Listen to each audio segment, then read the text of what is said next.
basically unacceptable, like the entrepreneur, that they should enjoy what they do on a daily Yeah. basis. Like there's been this like US culture thing where like it's very standard in US culture to say, okay, I don't need to enjoy what I do. I just need to like work.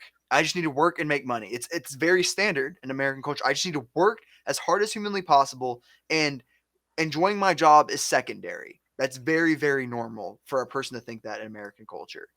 And I think changing the conversation is important on that, because it should be very, if we spend probably 30%, 30 or 40% of our life working, we should enjoy it on a daily basis.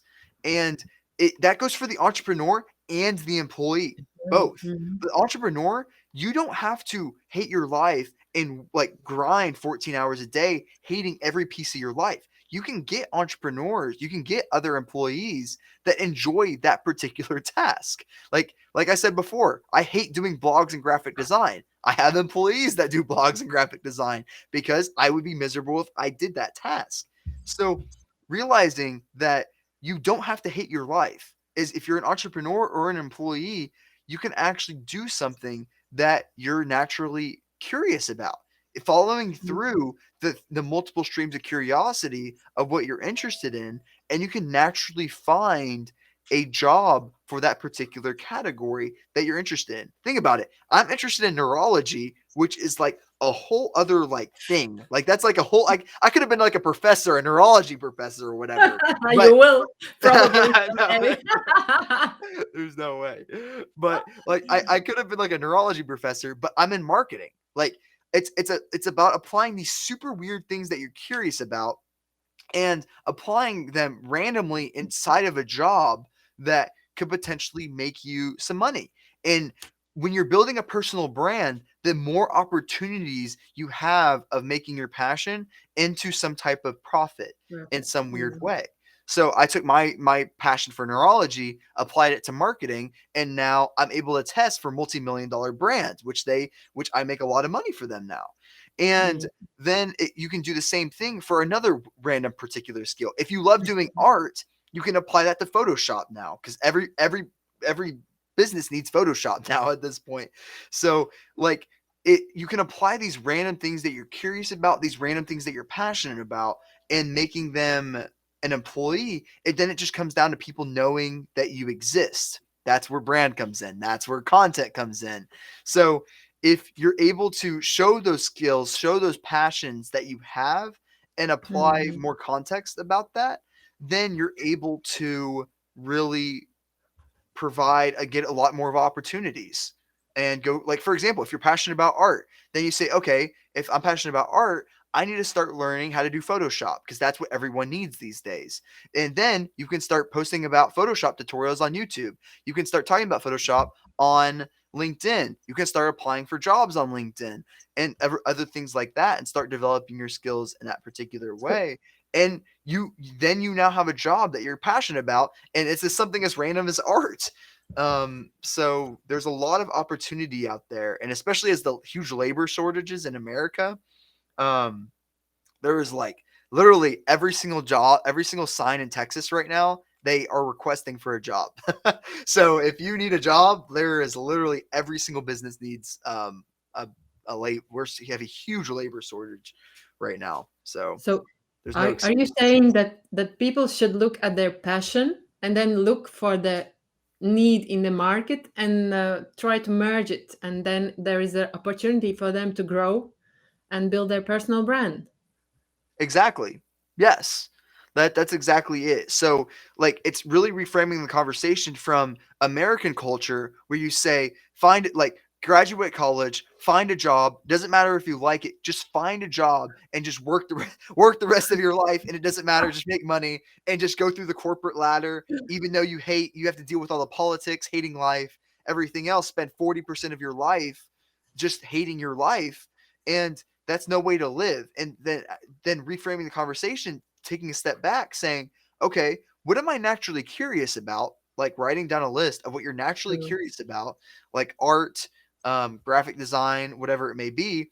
And then going into that and saying, okay, what can I do? What is in demand right now in Demand. the Yeah. job spectrum, and saying, okay, I can learn that, no problem. And then just applying for 1,000 different jobs, creating content behind it at the same time. And then you have the ability to create a passion, a work around your passion. Will it take time? Yes, it will take a Yeah. lot of time. It will take a lot of effort. But if you are passionate about it, then it won't matter. That is the whole key. That if as an entrepreneur, there are times that it will feel like work, yes, but it should be enjoyable on a daily basis of what you do, so that way you can work 14 hours a day and not even worry about it. Like I work 14-hour days all the time and I love it. I love I love every second of what I do because I love communicating with other people. I love testing new things and I love marketing. So it's a perfect mesh for me. So I love what I do on a daily basis. But if you're an entrepreneur and you're working 14-hour days doing things that you hate, you are Yeah. going to burn out very quickly and you're going to True. hate your life like for a very long time. And whether if you're an employee, entrepreneur, whatever it may be, it's important to find the things that you're interested in naturally and really explore that. It's really important. I think we have formula: passion plus no, passion leads us to motivation, and motivation thus brings us to the outcome we want. So we have to have this passion as a like fertile ground, and Yeah. then we can build up motivation because we have this fire for this thing. We're loving what we do. We're loving this thing with this subject, and then we have a different speed, like depth of the motivation, and then the outcome is also coming much quicker or bigger. Whatever we want to measure it. But the passion is essential for entrepreneurship, for the employees, yeah, for everyone. We need passion. So yeah, that's good invite from your side to find your list of passions. Just put them on what you are passionate about, what you are curious about. Put them on a list, and then look for the, as Victor said, look for demand in the market, for the needs, and then you can combine them. Or you build a new business, new service, new product, or you are finding the job where you are needed, really. Mhm. Right. Yeah, exactly. And like you have to realize that like the human brain is naturally just interested in weird things. We naturally enjoy things that are just super weird to other people. And you have to find out these weird gimmicks that you enjoy that like everyone else just think is crazy. Like this whole like automation thing within my brain is just so Yeah. unbelievably weird, but it makes me so happy. Like seeing a bot that like True. works for me and does my things, I get so genuinely like excited when that happens. And but for everyone else, is everyone's like, okay, you're crazy. I'm gonna go in this direction. But yeah, like that's normal. So that's normal for me. So you have to understand what are those weird quirks inside your brain that make you happy, get you excited, or whatever it may be. So that way you can frame your priority about it, and you can start it with, like, for example, your shows that you watch. For example, True. if you love watching drama shows, then politics, like basically corporate politics, may be perfect for you because you love that drama structure of blaming things and everything else. So like corporate structure might be perfect for you. So Go you for have to understand politics. you have to you have to understand these small quirks that happen or that are inside your brain, because that's what makes you different from everyone else, and that is what's going to help motivate you through these particular goals and to help produce this personal content. It's crazy. I think we both share one passion. It is about the change. We're really curious about the change, the new things, learning new things, and implementing and inspiring our team, our people, our clients in new possibilities. And this is driving us forward. And that's why people follow us and join us, and we can deliver some value for our network because we are passionate about the change. Yeah. Yeah, Yeah. exactly. And I think what dives into why I love connecting with new people is I love understanding their perspective on how they view life. it's very, very fascinating to me because a lot of people view that this is like my definition of emotional maturity. Like this is like my definition of emotional maturity. The ability to perceive other people's emotions that are different from your own. Because when you view someone, if you view it only from your emotions and from your perspective, you are going to you're going to get angry. Like you're gonna get sad. You're gonna get angry if you only view it from your own self because you're only viewing it for yours. But as an entrepreneur and as someone that has to communicate with others, you have to dive into what is that person thinking and what are their internal motivations, so that way you can understand why they say certain things. Like that's why I never get offended by things. Like if someone calls me stupid, that means, okay, I'm going to dive into their perspective. I'm going to say, okay, they said that because of this and this and this that led them to this, and that's what led them to saying that. So True. that's the diving in I'm going into, and I'm diving into their perspective on how they think, so that way I can establish a stronger relationship with them. But if I only see a relationship from one side, my perspective, it's never going to work.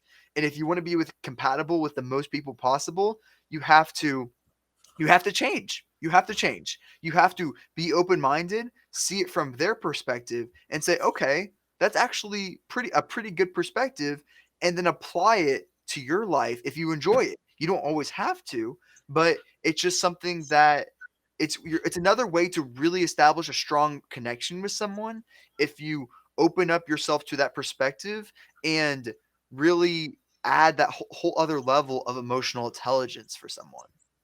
It's really important. I think you already mentioned this before, and we spoke about the tolerance, and this is important to be tolerant for other people. And then there is this controversial aspect of speed, how we need to move our business and adapt to the digital world and changes and everything. And then this tolerance and patience in getting to know people, their motives, and trying to step in their shoes. And this is challenging to manage those two speeds, very quick one, moving business, and very patient one, knowing people, understanding their motivation, trying to build those relationships. This is controversial, but still those are the two challenges we have to cope every day. I think this is crucial to understand that there are no one speed for everything, right? Yes, like it's really fascinating because you brought up a good point. Because speed is also it's a very contradictory attribute to be very quick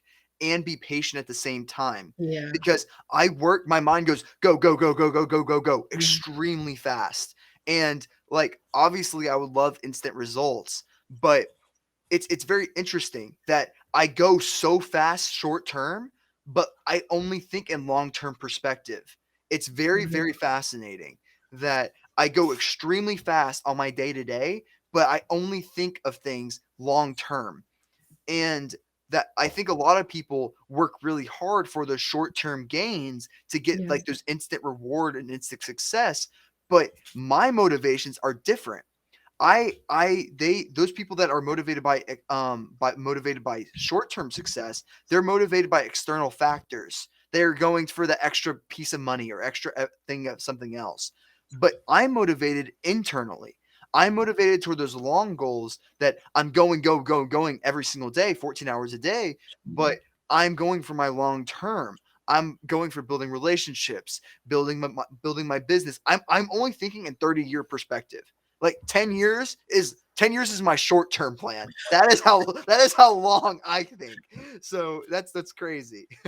But Victor, could it be like you have to have this long term list of your aims, like where you want to go, and then you have those short term to do things. True. This is what we do daily, like build relationships, arrange projects, deliver value to our customer, like do. This is True. daily, and this is not like short term goal. It's already like short term to do list, and but the goal should be like long term, build strong relationships, be, I don't know, cover the whole world and travel the whole world, and and have like 10 kids, and I don't Wow, that's a know. lot of kids. I don't know. That could be like long term dream and long term aim, but daily to do list should include like this: build relationships with team, with clients, and so on, so on, so on.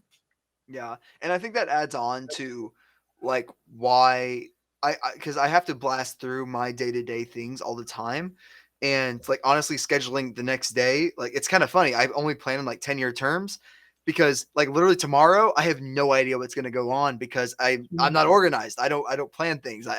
So luckily I have people that help me with that help me do plan my tomorrow, but it's kind of funny that I literally don't know what's going to happen within the next 12 hours of what I'm going to do with all my meetings. But I do know that I'm able within the next 10 years that things are going to happen and things like that. So it's quite fascinating balancing between working extremely fast, getting all those things finished, but with that in the back of your mind, long term, this is the thing that you are building. So you have to get pleasure. Like the human mind needs short-term pleasure. It needs it to Yeah. succeed. And my short-term pleasure is I love like creating teams and I love progressing. That is my short-term pleasure within my mind that keeps me motivated day to day. And that is why people that like progressing, that like learning and things like that end up succeeding so much is because they get that short-term pleasure. They get that those short-term things that keep them motivated to keep going. But if you wake up every day, hate your life, you're not going to get those short-term pleasures. You're not going to be motivated not for either your short-term goal or your long-term goal. So it makes it where you can't be successful if you have that type of formula. So it makes it really difficult. And I think it's very essential for your team to have team. You have first to have team. You have to have this long term goal, like vision, some passion, and then you can start to build this short term activity plan, which you can really delegate to your team. Otherwise, they don't know where you're heading, Sure. what's gonna, how they can plan your tomorrow, right? If they wouldn't know where you are heading, they won't be able to plan your tomorrow, right? Exactly. Yes. And it comes down to you have to establish a relationship and connect and communicate really, really well with your team so that way they are planning long-term goals as well. Like for example, like my operations manager loves it when my employees start talking about long-term things, like long-term goals and things like that, because that means they're planning on staying with the company for a very long time, which is obviously what we love to hear. We want them to stay with us for a very long time. That's our goal. And we want to establish the best relationship possible with them. And it's our job as the entrepreneur to establish the goal and the direction where we're going, both short term and long term, to go as well as there as yeah, just to go there as well. And I'm not saying like create like a mission statement or all those like the yada yada change the world. Yes, obviously we want to change the world, but really establishing a realistic goal that they can get excited about. Because if the entrepreneur, you have to think the entrepreneur's at the top. If the entrepreneur hates their life, the companies below are going to hate their life. Like that's just how it works.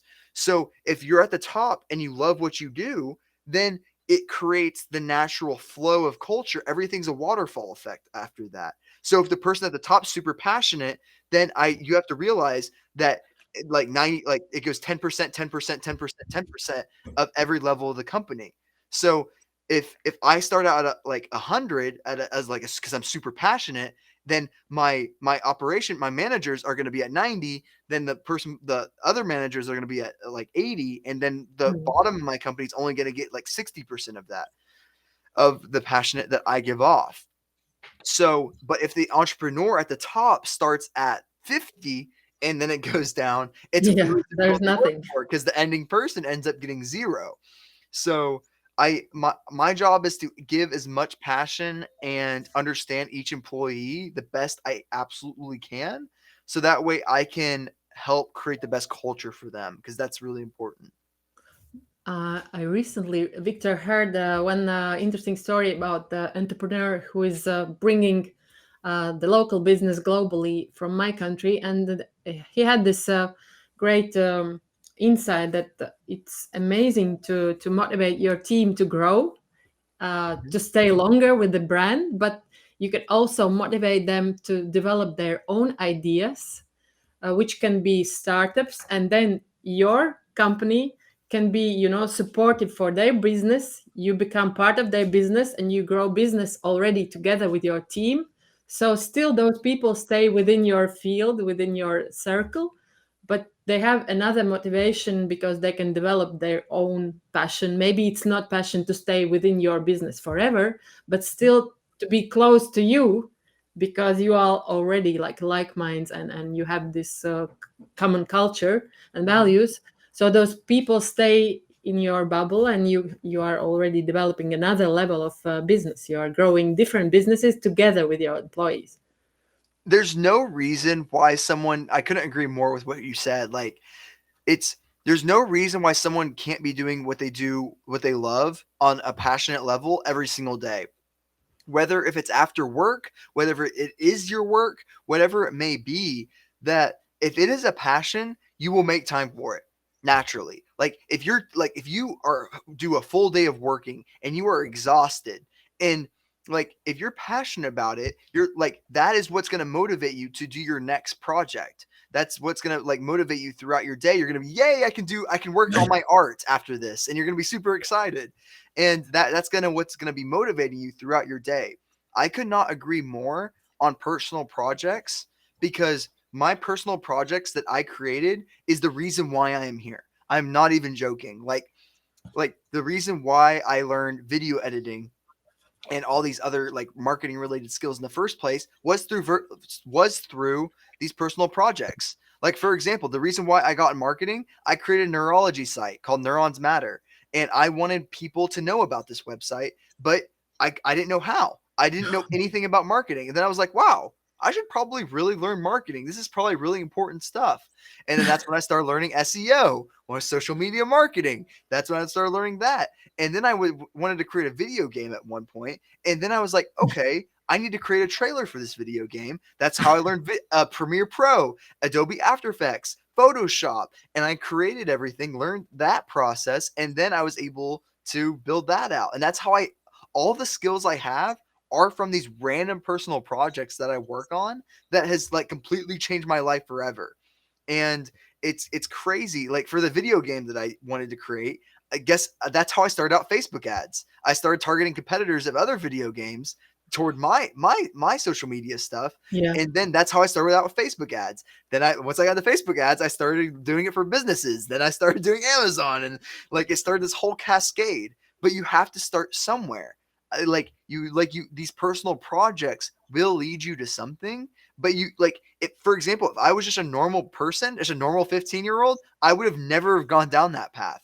But I was obsessed with like learning and doing these personal projects that completely changed my life. Like by 15, I was doing I learned WordPress, created my WordPress site. Then I started doing SEO. Then I started doing Facebook advertising. And then like I just went crazy. So it's been a it's personal projects are huge. They're huge.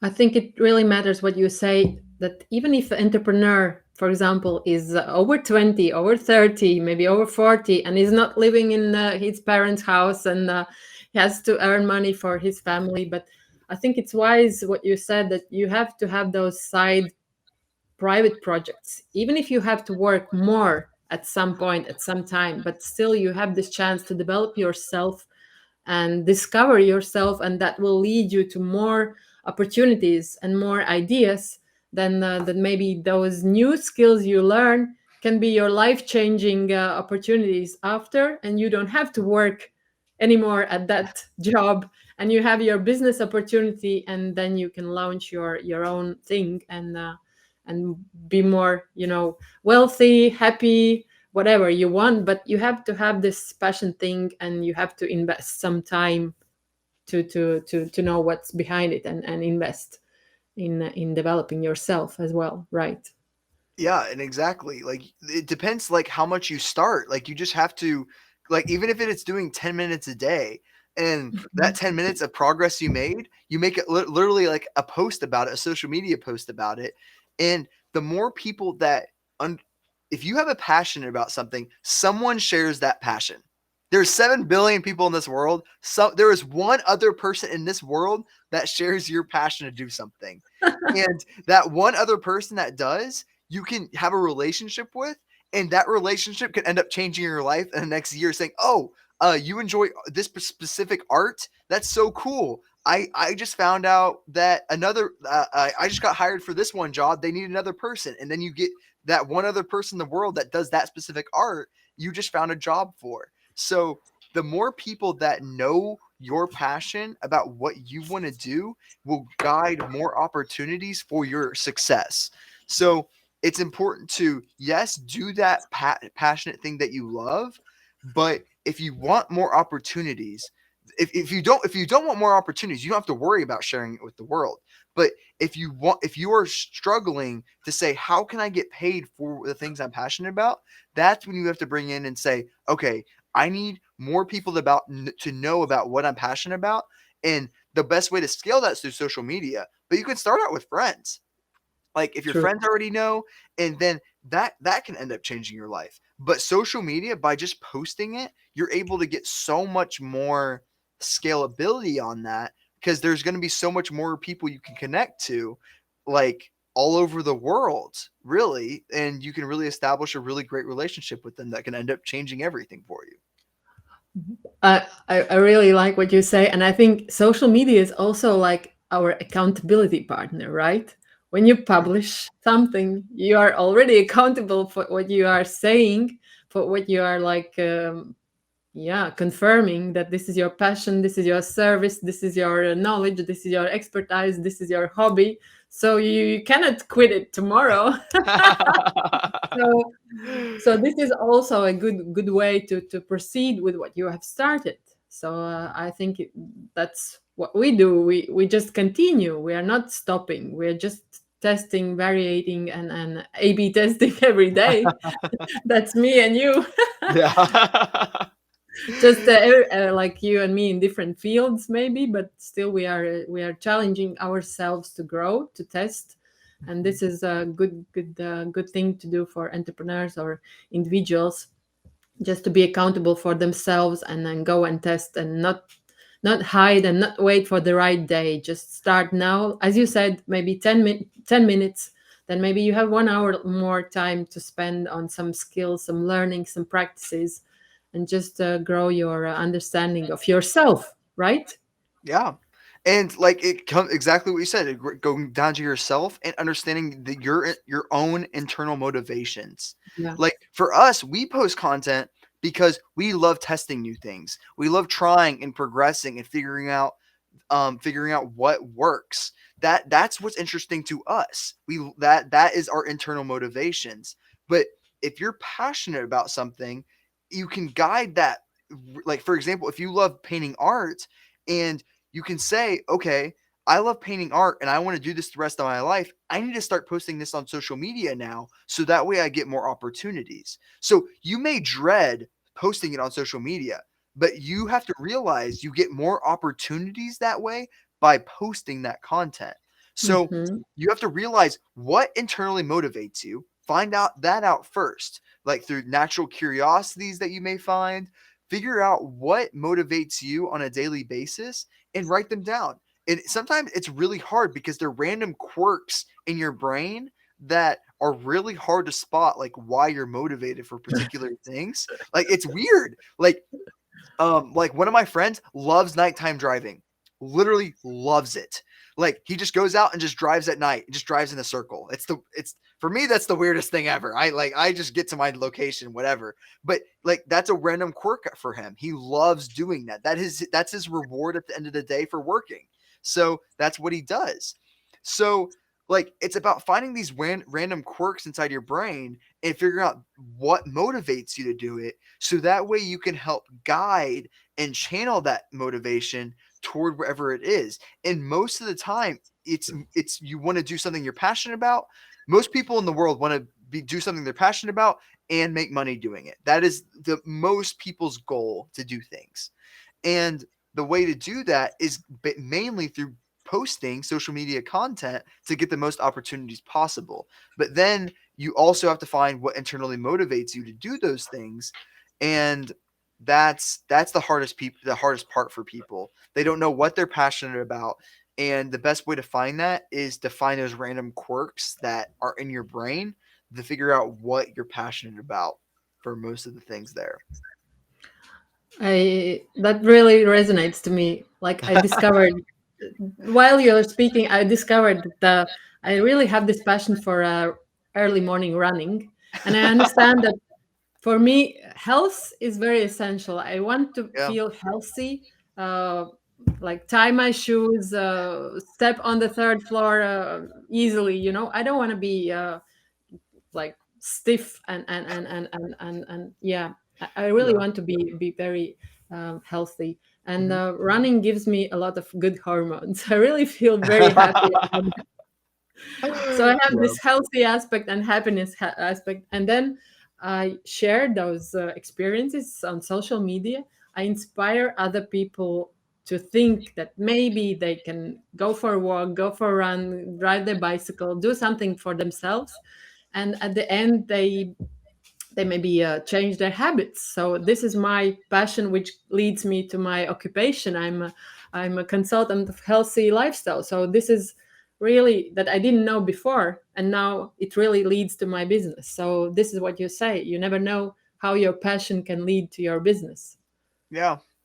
And So that's the reason why the most successful people in the world, they're they're successful for a reason, and it's because of those random internal motivations they have true. that like most people don't even identify. Most people can't like write them down, but once you really have a grasp of what motivates you, then you can like really realize like, oh, that's weird. I can do this. I can do this job. I can do or whatever. You but first you have to figure out what is the random quirk that you have that motivates you on a daily basis, so Mm, that way you can create more opportunities and figure out and drive and really drag that out to make you super motivated to whatever it is, so that way you have the most opportunity for that random quirk to be satisfied, for example. But like for me, I have to test things and I have to progress. Like if I don't yeah. do that, I go crazy, like literally. Like I literally, if you put me in a room and just like make me watch TV, I would rather jump out a window. I'm not even joking.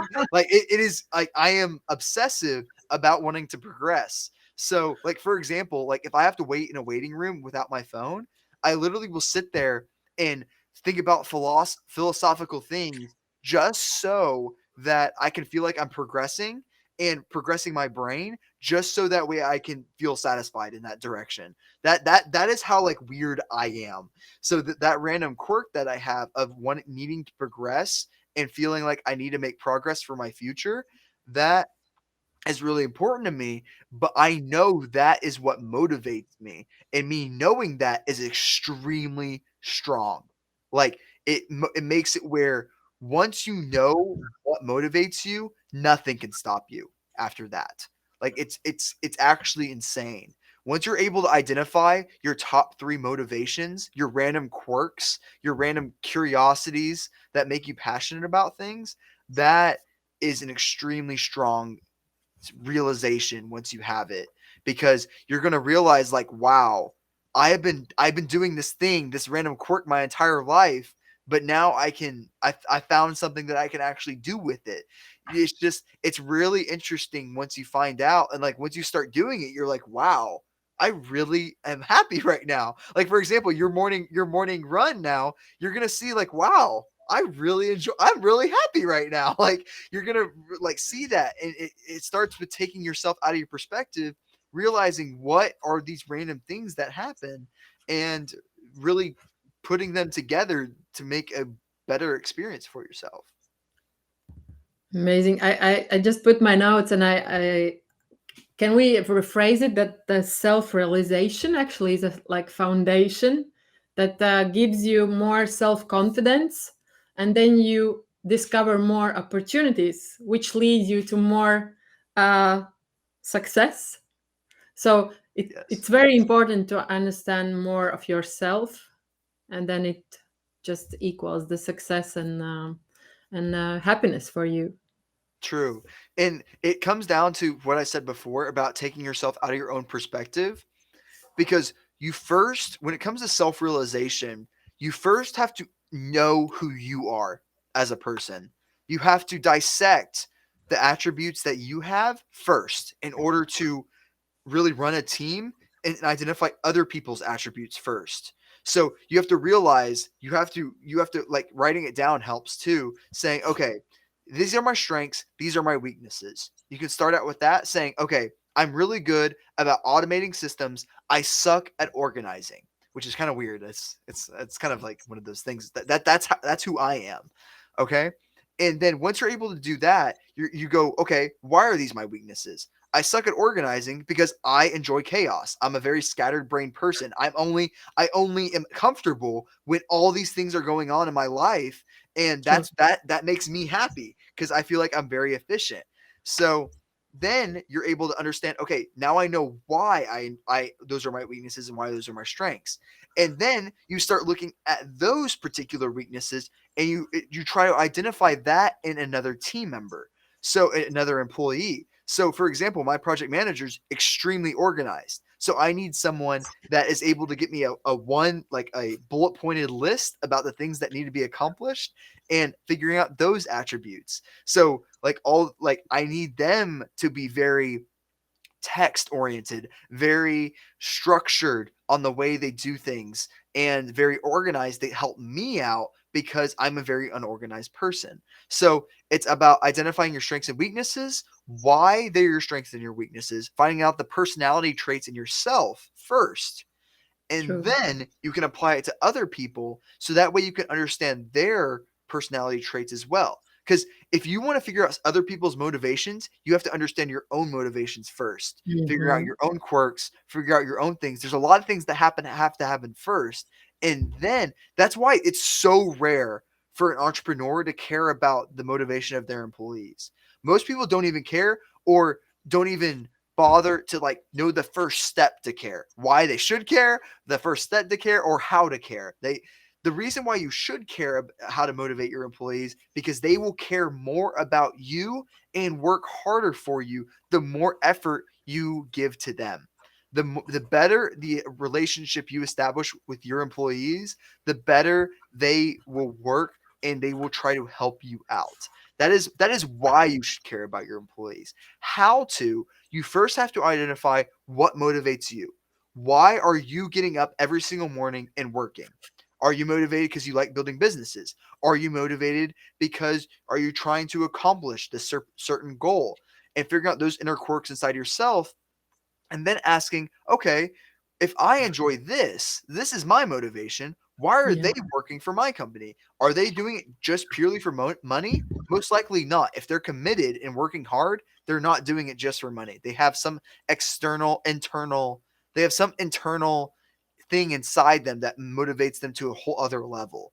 If they're good. If they're not good, they're going to give you just the basic crap. They're going to be yes people that just say, yes, this is great. Yes, this is okay. You don't want those type of people. You want people that are constantly changing things, that are criticized, not toxic, but criticizing and making things better for your company. Not toxic, but criticizing in a good way, saying to make things better. And you want those type of people, and then you have to identify, okay, those are the people. What can motivate them? Do they like organizing things? Do they get happiness out of organizing things? Yes. Then you want to put them in those particular positions, and you have to understand and put yourself in all these different perspectives of why each person is motivated toward a goal, and you have to communicate with them, and you have to let them be super open, and you have to say, hey, like I wouldn't go in an interview and say like what motivates you. I would say, what do you like doing? Like I would just phrase it like that, because if you say what motivates you, they're going to give you some crappy answer. But I say, like, what do you like doing? What's your favorite thing to do? And then it was like, well, my favorite things to do is to paint, whatever, for example. I'm like, okay, cool. What do you think about being a graphic designer? And they go, okay, that'd be kind of cool, and like Yeah. kind of going in that direction. So, because I know I always value the person's passion more than their experience because I know they are going to work extremely hard no matter what happens. Because this marketing changes so fast. I need someone that works extremely quickly, able to make quick decisions more than I will ever value someone's experience because I need them to work fast. I need them to get it down. And those people that work fast are going to be a lot more valuable very quickly, more than someone that has experience. Yes, it will require more training up front. Will that take more time up front? Yes, I'm aware of that. Long term, though, me developing that person to become successful, regardless of where he or she goes, is going to be beneficial. And I want to help that because my end goal is to help the person. Like if I help the person find their passion and they go off and do something that they're more passionate about than my company, I'm pumped. I am so excited because I started that person on a journey that's going to be so unbelievably amazing. And I, you have to think, I only care about the relationship. I don't care if they go off. I don't care if an employee quits and they go off and do something else because I know they're going to do something that they enjoy the most. And if that's at another company, I'm pumped because I know that they're going to be happier wherever they go. And it's the same philosophy with clients, wherever. Mhm. I don't care if it benefits me in any way. I want True. them to be happy because I care about the relationship. That is what matters. Yeah. You put a good point. I just found my motivation actually while you were speaking. I really understood that we are alike in terms of liking and needing this house. This is us. This is house actually accelerates within me this possibility to see the things, how to structure things. I need this house, and that gives me this passion of building the bridges and connecting the business with audience, or connecting the person with health. So I need this house as as a ground, and then I really get passion. So I really appreciate you for giving me this finding this definition of my passion. Yeah, Uh, it would be really cool for you to create content around with it's super helpful for you because you're going through that process right now of self-discovery between your intrinsic motivations. So you yeah, might be able to find factors in there that I haven't thought of yet. So when you're like using this reference of a house and things like that, you can actually create content off of that and figuring out like creating like a potential plan or way to realize for someone to actually do self-realization and take themselves out of their perspective so that way they can find their intrinsic motivations and find those inner quirks within themselves. And I think that's going to be valuable for a lot of people because a lot of people can't answer the question of why they're passionate or like if they are yeah, passionate about their job because like I said before, in American culture, you're not supposed to enjoy your job. It's you're not supposed to. It's like at that point where you like your job is to make money.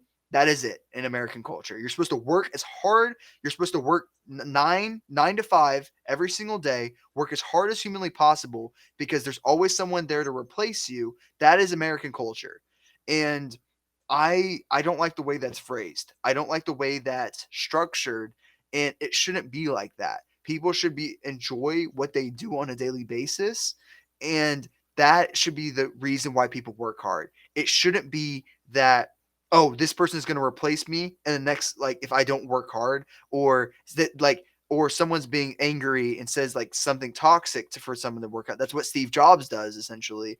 That he used toxicity to get people to work hard, saying, "Hey, I need this right now, or you're fired tomorrow." Like if you say that, yes, you will get someone to finish your task, but it will be at the detriment of that relationship.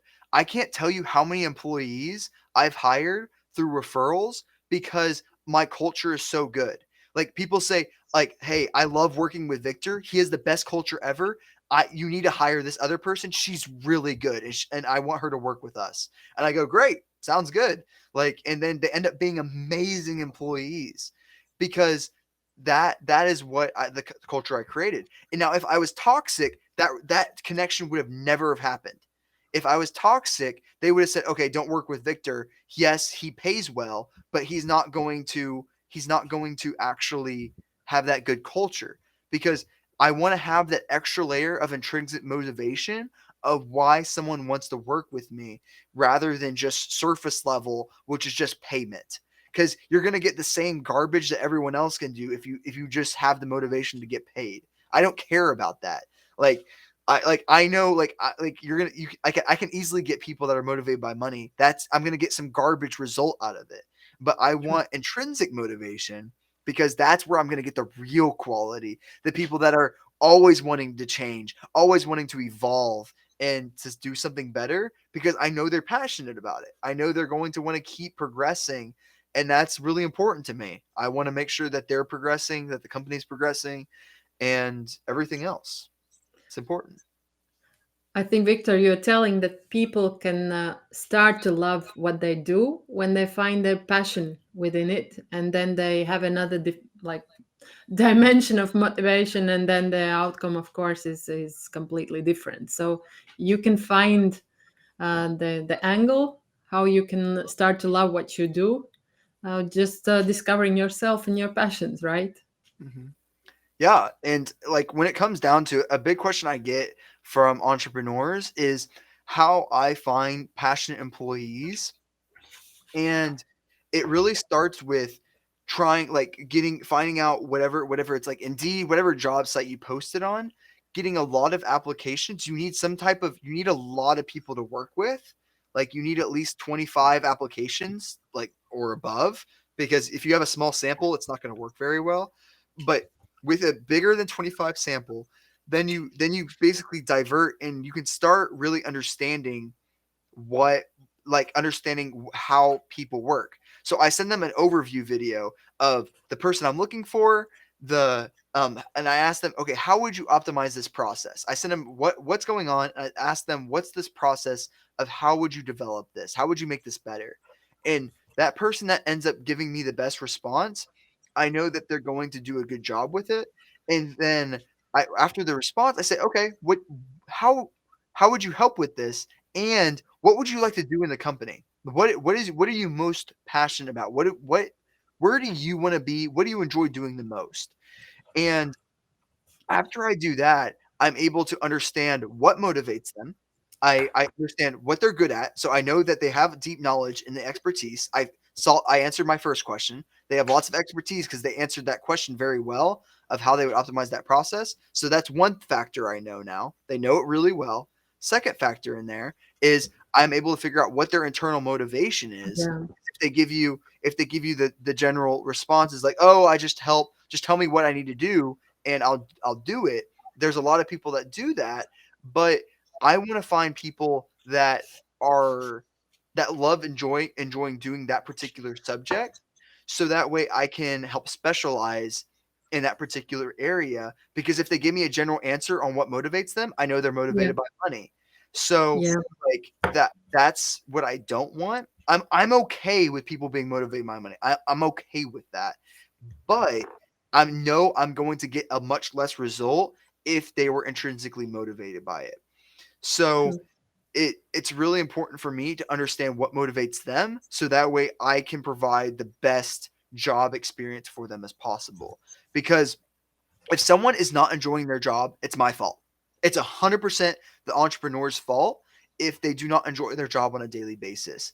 I need to position them, like literally I tell them, "Hey, if you don't enjoy what you do, tell me and I can put you somewhere else in the company where you do enjoy."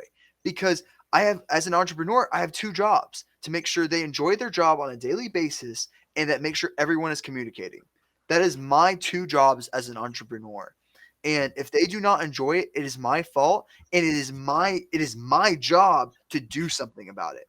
It's my job is to not let it run, to like just to make sure the task is finished. My job is to do something about it to make sure they do enjoy it. And it's super important. I'm not going to just let that run, because I need to address that first. I don't care if the task isn't done. I need you to enjoy what you do, because there's no point in being miserable. It is unacceptable to be miserable in this amount of opportunity that there is. There is so much opportunity out there that like where you can post on social media every day, whatever it may be, there's so much opportunity. There's no reason to be miserable. Now, in the medieval times when all there was like farming and like whatever killing people, those were like the only two jobs in the medieval times. So like you didn't have a choice. And now we have so much opportunity with all these jobs out there that especially with everything going remote now, you can get a job anywhere in the world. So there's so much opportunity and there's no reason to be doing something that you don't enjoy and that you don't enjoy on a daily basis. So it's my job as an entrepreneur to make sure that happens within the company. It really is. It's really Victor, important. Victor, this is major. I think a major topic because now when we discovered that everything is going viral, like virtual, remote, and HR managers, owners, they are struggling how to put the teams together, how to increase the motivation, engagement, and results and everything. And this is, I think, like super important what you told about the aim, the focus of the manager or the entrepreneur to focus on the team, that they feel happy and they interact with each other, not about the tasks, not about the KPIs or anything that will not follow if you not the basics. And the basics is to make sure the team is collaborating and they're feeling Mhm. happy in what they do. So True. this is I think crucial, and this is it's not happening in the world. So Yeah. I think it's a lot to learn from what you said in this aspect, I think. It, For and it's about not being like lovey-dovey about it, like saying like, Mhm. "Oh, do you enjoy your job?" And Mhm.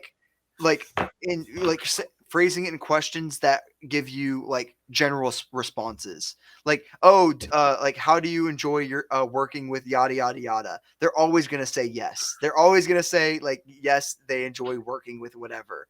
And you don't want those general responses. You want something that they give you real feedback on. So like I said, like, hey, I've been doing a really bad, poor job of communicating with you, but how's everything going? And like whatever it may be. So you open that line of communication saying like, hey, if you ever have any issues with the project manager, just let me know. Or like whatever it may be. So that way, once it does come up, I open that line of communication with them. So that way they are feel free to contact me at any time so that way Yeah. I establish that relationship with them, which is really, really important within this entire scenario. And I was gonna go through a specific train of thought. You said something that set off a really important topic. What were you saying again? There was something really interesting that you sparked. I mean that now I really face that a lot of businesses, HR managers or Oh yeah, employees, owners, they face the challenge how to keep the teams working, keep the teams engaged, keep the teams delivering, and they just focus on the results. They don't focus on people, but they understand that the people are the major thing that move things forward. So that was my thought that hmm I think what you do is feedback culture, which is the key to success of digital teams now and the true. development of business. That you have to create this people to people communication within the digital communication form to proceed with the business development actually. Yeah, So but and you are looking for another keyword, right? true. I don't I And don't and when you're in HR, like if you have a one-on-one conversation with them, you might get some valuable insights out of it on how the dynamic is between them, but you're going to get very very little. You're going to get very general responses that are kind of garbage. You're going to like, "Oh, like how do you enjoy working with the company?" And they're always going to say, "Oh, I love it. It's amazing." Like they're always going to give you general responses that are garbage, that are not useful. That's just how it is. But it's really interesting to see how people interact, like how like my managers and seeing how they interact with the employees and understanding that that's been a lot more valuable for me to seeing how my managers are interacting with and assigning things to the employees because that adds a whole other level of insight on how they're interacting, making sure everything is good and going okay there, because I get a lot more insights than that than I ever will on a one-on-one when they're communicating with me, because I can see, are they interacting very well? Are they happy? Are they communicating efficiently and things like that? I'm able to see a lot more emotion on just the way they communicate back and forth, way more than I ever will find out by asking them directly. Because when I ask them directly, they're going to give me the garbage responses that I don't care about. But they are, when I see them interacting, I can actually see, yes, they actually enjoy working with. They actually are happy. They are communicating very effectively. They're being communicating very happily, and when they make feedback changes and things like that, it's very positive. So, and that's really, really important within all this. And I yeah, go ahead, you go go. ahead. I just see that what you're saying, that it's very essential to create this first line. I will call it first line. Your managers, which are close to you, so they duplicate you and they duplicate your culture. So it's becoming your strengths that they can duplicate this feedback culture, so it will deliver more valuable communication practices, and that will lead to more happy teams, and happy teams can really deliver more within those digital virtual times now. So it comes from the head. So if you see that your first line is duplicating you the way you like it, so it means that your business can be successful, right? Yes, that's exactly it. And like I know this is like it's for my type of culture within my company. It's not weird for me to say I love you to an employee. Like I literally say I love you to an employee at least once a day. It's very, very normal. Like that is how ingrained the culture is within my company, because I am so grateful for the things they do. Like when they exceed expectations, I was like, "Oh my gosh, I love you. Thank you so much for doing this."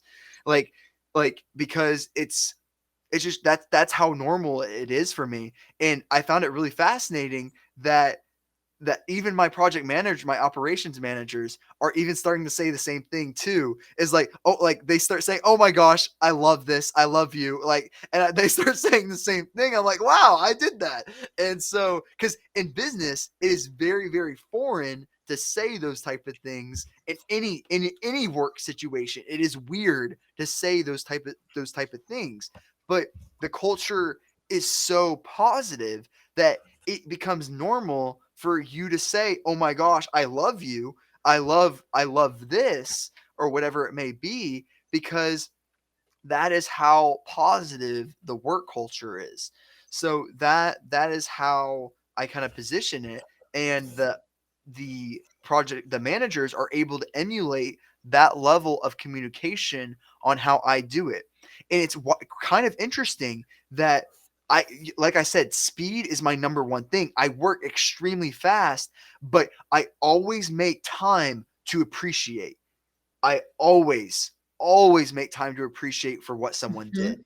It's Yeah, because actually, as an entrepreneur, it becomes very easy for you to work extremely fast and get the task done, but you don't give any feedback to them. You give no positive feedback. You give no feedback in general because of how busy you are, and yeah, then the employee doesn't know if they did a good job.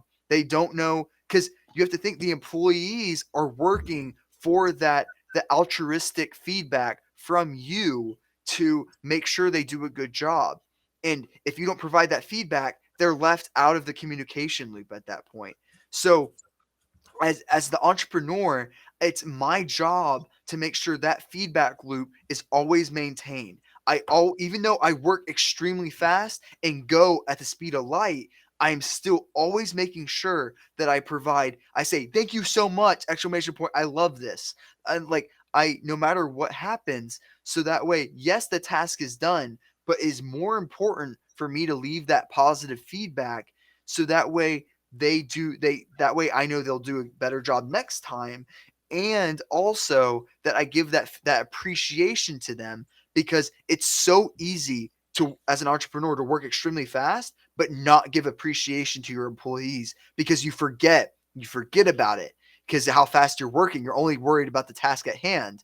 but you Mhm. have to leave time for appreciation of your employees, or nothing, or your employees will leave, because you have to give appreciation for what they do, because without them, you, like, as the entrepreneur, you are nothing without your employees. So you have to show appreciation. You have to take the couple of seconds it takes. Even though that Yeah. is sounds crazy to even take that couple of seconds, it is worth it, because you have to remember, you have to have your employees. Without them, you are nothing, and you have to take the couple of seconds to show that appreciation, or you will be nothing, because they will leave you without that appreciation. I 100% agree with that. It's crazy. Victor, you lead me to the general thoughts that this appreciation and the feedback, feeling safe. This is big game. This is part of the company culture. But I think the the culture of duplicating all those effective activities actually is the determination for the success of the business. That this culture of effective activities is actually the success of a business. So you have to duplicate all what is effective, and True. then you make your business successful. Yes. And it's very difficult to communicate that through managers, but it's not impossible. There are certain things that, as you start as being an entrepreneur, you have to learn how to communicate what is not what you cannot form into words. It is a very, very difficult skill, but I'm getting better and better at it. But as an entrepreneur, your job is to communicate as effectively as humanly possible, so that way you can scale it at the bottom. That way you can communicate all at one time, let everyone in the company know what you're trying to communicate, so that way everything gets accomplished the first time without miscommunication. True. So every entrepreneur needs to know how to communicate the most effectively, and learning that skill of how to communicating the things that you don't necessarily know how to communicate yet. It helps for me because I know a lot. I've done everything. I know video editing. I know graphic design. I know Amazon. I know Facebook advertising. I know everything. I know a lot about everything. So I'm Yeah. able to communicate to them very, very easily. So I can say, okay, I need this ad with this ad set with this campaign name structure, so that way I can import it. So I have that experience to know how to communicate to them. So it makes it where I'm able to communicate very effectively on that. So it's either the entrepreneur's job to learn how to communicate that effectively, and your job might be to learn that subject, because you have to think, it it might take you what, 30 minutes of your time to learn that subject, how to communicate it, but you may gain hours of understood miscommunications from that, from you taking that 30 minutes to learn how to particularly do that subject. You may be able to communicate 10 times more effectively now. So that way there's no miscommunication down the funnel. So that way it's a lot more efficient. That way you learn something and you're able to communicate that more effectively. I've been learning that very recently. I have to learn new attribution modeling, which is super complicated. I have no idea how to do it, but I don't know how to communicate it. I have absolutely no clue how to communicate it. So I have to learn the subject. I'm going to take 25 minutes of my day learning the subject, so that way I'm able to communicate to them Right. how I want it structured, so that way they understood. I don't expect my employees to know everything. Like, if I, for example, if I give them super vague instructions, I don't expect a good result in any True. particular time. But if I give them super clear instructions of exactly how I want it, then I expect if I communicated very well and effectively Mhm. on how to do it, then I expect that result. But if I give you super vague, I almost never give vague instructions, but when I do, I don't expect a good result out of it, because I didn't communicate it. That means it's my fault, 100%. So it's my job to understand the subject and learn as much about it, so that way I can communicate it just as effectively. And it's the entrepreneur's fault. It's the entrepreneur's job to do that. Either that, or you need a manager that is able to communicate that for you. But True. you should never expect a job to be completed if you do not give specific communication instructions. People cannot read your mind. It is not possible. So I do not expect people to understand, and I don't assume them to understand what I'm talking about unless I communicate that like specifically. So it's really the entrepreneur's job to understand everything that's going on in the company. And usually they do. Usually they start out doing everything, so it ends up being okay. But there's certain aspects that like you might get into a department of that you may not understand, you don't know how to communicate, and it's the entrepreneur's job to learn that and learn that new skill. It really is. It reminds me my experience. I was I was working as customer relationship manager on a global e-commerce brand, and I really experienced this challenge of delivering value within my part of responsibility to my teammates, to other departments, so I don't get back any mistakes, any miscommunication questions, and delivery from my side is that like complete complete with value for the other departments so they can complete their part and we deliver faster, much faster, the final value for the customer. And this is what I learned from the Kanban system. Actually, Kanban is perfect because you have to do everything you can within your territory, your responsibility, your kingdom, and then you pass forward to the next one. And so you don't have any tickets coming back to you and you have to like errors or mistakes you have to redo, then you lose time and it's not effective for business. So it comes also to communication within the team, right? You say you need to understand how to pack all the information you're giving to your team so it has the value already within it from the first time. You don't Yes. receive any questions after. Like some extra questions is good, but if it's misunderstood, then it's like wrong. And as you said, it comes from the head. You as an entrepreneur, as a manager, you have to think first how you communicate. You are the start of all the chain, right? Yes. And like if you, especially when you're the person that's trying to give all the solutions and all the structuring and things like that, it's you really like I'm just like constantly focusing on how to communicate more efficiently and how I can always do it right the first time. Understanding, okay, this is why they got this is where the miscommunication happened. They thought this when I meant this. So I'm constantly learning how to not navigate those miscommunications to make sure they don't happen the next time.